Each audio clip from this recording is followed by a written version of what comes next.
नमस्कार, मेरा नाम डॉक्टर सूर्या पटेल है। मैं MBBS MD फिजिशियन MRCP हूँ। आज का जो वीडियो है वो Om shell health care private limited की तरफ से है।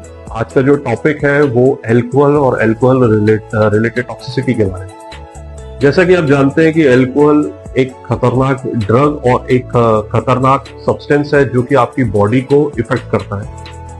अल्कोहल एक सिस्टमिक डिसऑर्डर कॉज करता है। लोगों को ये एक बहुत बड़ा मिथ है कि सिर्फ अल्कोहल लेने से लिवर खराब होता है।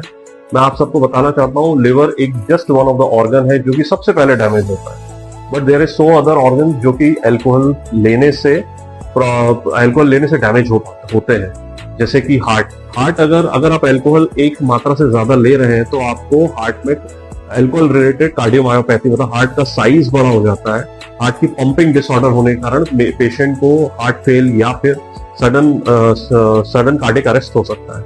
इसके अलावा और मैं बात करूं तो अल्कोहल रिलेटेड न्यूरोलॉजिकल डिसऑर्डर्स होते हैं। वर्निक्स एन्सेफेलोपैथी एक one of the common cause of alcohol related disorder है, जिसमें थायमीन की डेफिशिएंसी हो जाती है।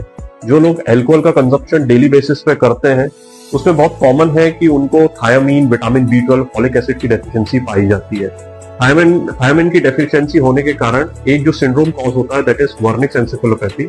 इसमें पेशेंट के जो इनिशियल सिम्टम्स होते हैं, जैसे कि चीजों को भूलना चालू हो जाना, suddenly slurring of speech, ataxia मतलब चलने में दिक्कत होना, जैसे वो चलने चालू करता है वो लड़खड़ाने लगता है, उसकी सोचने समझने की क्षमता थोड़ी कम हो जाती है।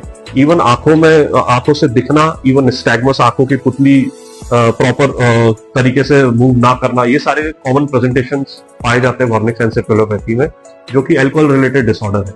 इसके बाद में बात करूं तो एक्यूट और chronic pancreatitis one of the common cause of alcohol related. जो लोग शराब का सेवन ज्यादा करते हैं उनमें पैंक्रेटाइटिस होने के चांसेस बढ़ जाते हैं। एक्यूट पैंक्रेटाइटिस होने के बाद it will land up with chronic pancreatitis.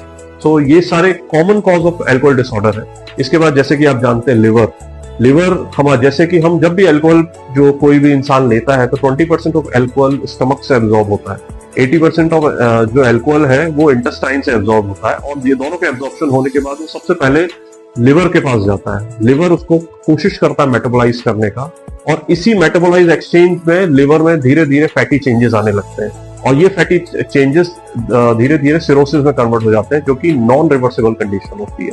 तो लिवर फेल बहुत कॉमनली पाया जाता है अल्कोहल रिलेटेड डिसऑर्डर में। बट जैसा मैंने आपको बताया, लिवर एक बहुत छोटा एक पार्ट है अल्कोहल टॉक्सिसिटी में। इसके अलावा मैक्सिमम ऑर्गन्स जैसे कि ब्रेन, हार्ट, किडनी, आपका पैंक्रियाज, इवन स्टमक में अल्सर होना, ये सारे common presentation of alcohol disorder है। इसलिए मैं आप सबसे कहना चाहता हूं कि अल्कोहल अगर आप ले भी रहे हैं तो आपकी जो अल्कोहल की यूनिट है, मेल्स के लिए 8 यूनिट पर वीक से कम और फीमेल्स के लिए 6 यूनिट्स पर वीक से कम होना चाहिए। अगर आप इससे ज्यादा अल्कोहल कंज्यूम कर रहे हैं तो आपका बॉडी के एक ऑर्गन धीरे धीरे डिटोरिएट हो जाएंगे और आप सडनली मल्टी ऑर्गन फेलियर में लैंड अप करते हैं। इसलिए मैं आप सबसे गुजारिश करना चाहता हूं कि आप कोशिश करें कि अल्कोहल ना लें, और अगर आप अल्कोहल नहीं छोड़ पा रहे हैं तो कम से कम उसकी क्षमताओं को कम करें, कम से कम क्वांटिटी में अल्कोहल लिया करें। और binge drinking, alcohol daily basis alcohol से ज्यादा भी खतरनाक होता है। लोग ये सोचते हैं कि मैं तो कभी कभार लेता हूं, और वो कभी कभार काफी ज्यादा अमाउंट में अल्कोहल ले लेते हैं, जिसको हम लोग बिंज ड्रिंकिंग कहते हैं। वो नॉर्मल ड्रिंकिंग से ज्यादा खतरनाक होती है।